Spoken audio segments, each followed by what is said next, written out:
56 years ago, Russia, the northern Ural Mountains.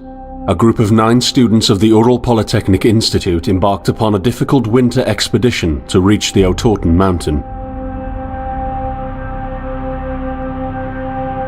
Their journey seemed to progress according to plan.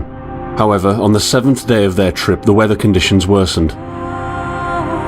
They lost their orientation and were forced to set up a camp on the slope of the mountain called Kholat. It was their last stop. 3 weeks later in Yekaterinburg, when their families received no word of their success, the first rescue expeditions were sent.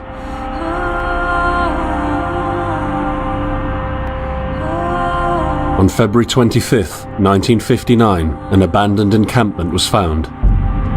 The tent was torn down and covered with snow, with all the group's belongings left inside.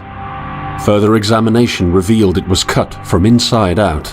The surrounding footprints indicated the crew had fled the tent. They were barefooted.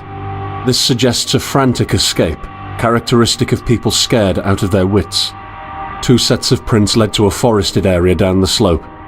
The rescue team found an improvised fireplace and 2 bodies. They were lying in but their underwear, with cuts and scratches to their limbs, suggesting they had tried to climb the tree in panic. What could terrify them so much?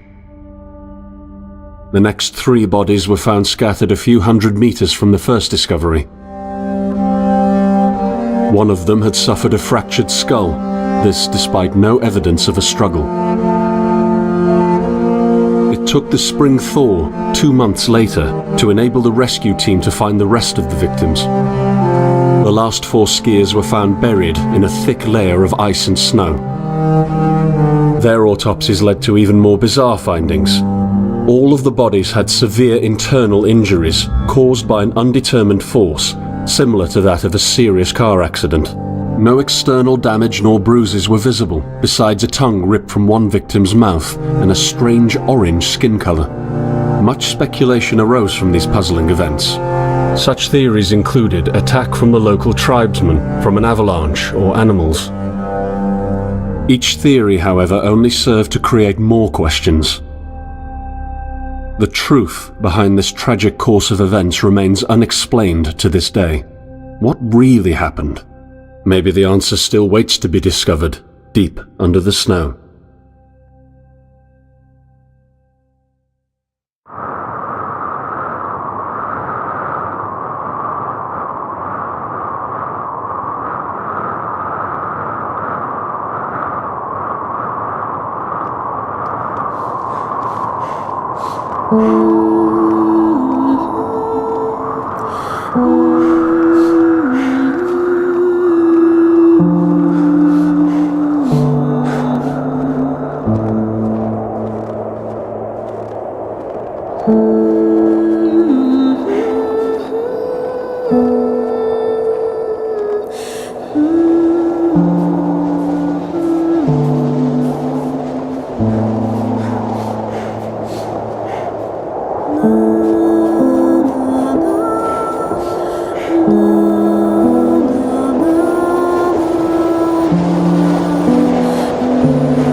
thing I saw was a flash, an insufferable burning light, the pain ripping apart my body. I felt it tearing out of my soul. After a while, I was nobody, nothing. The light went out and I vanished into overwhelming darkness.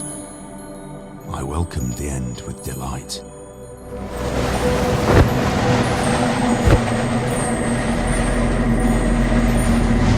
I am right behind you.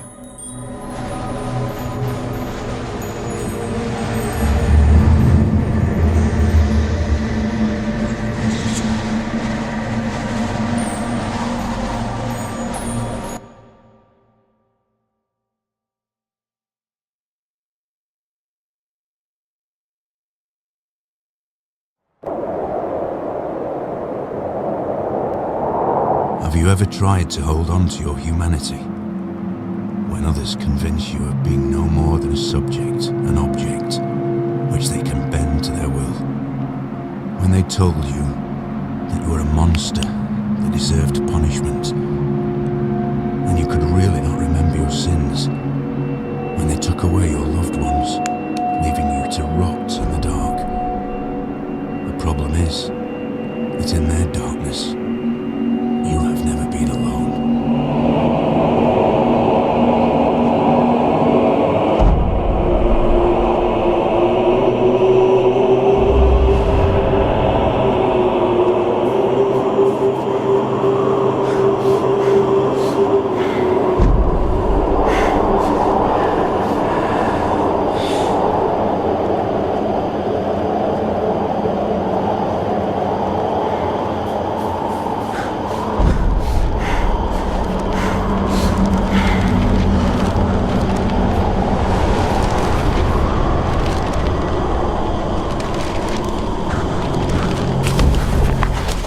I set out the moment I heard about the incident.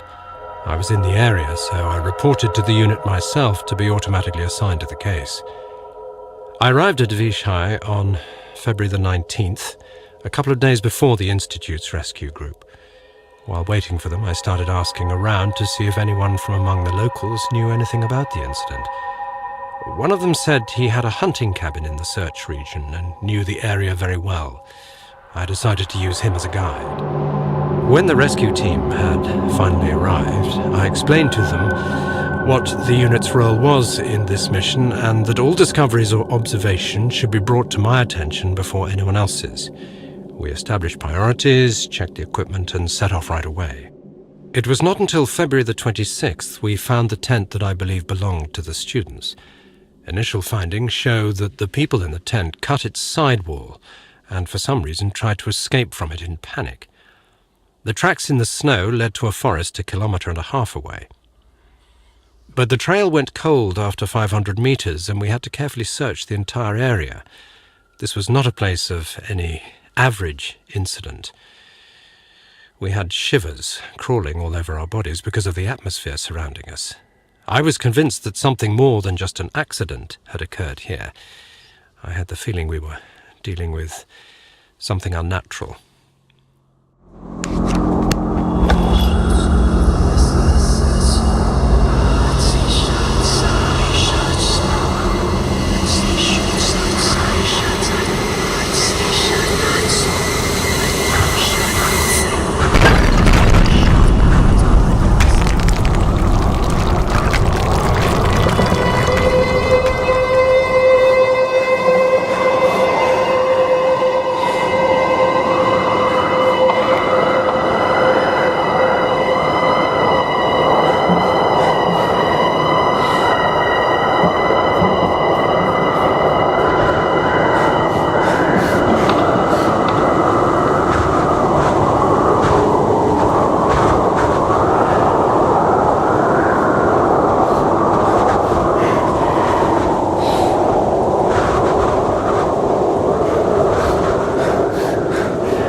coming to me.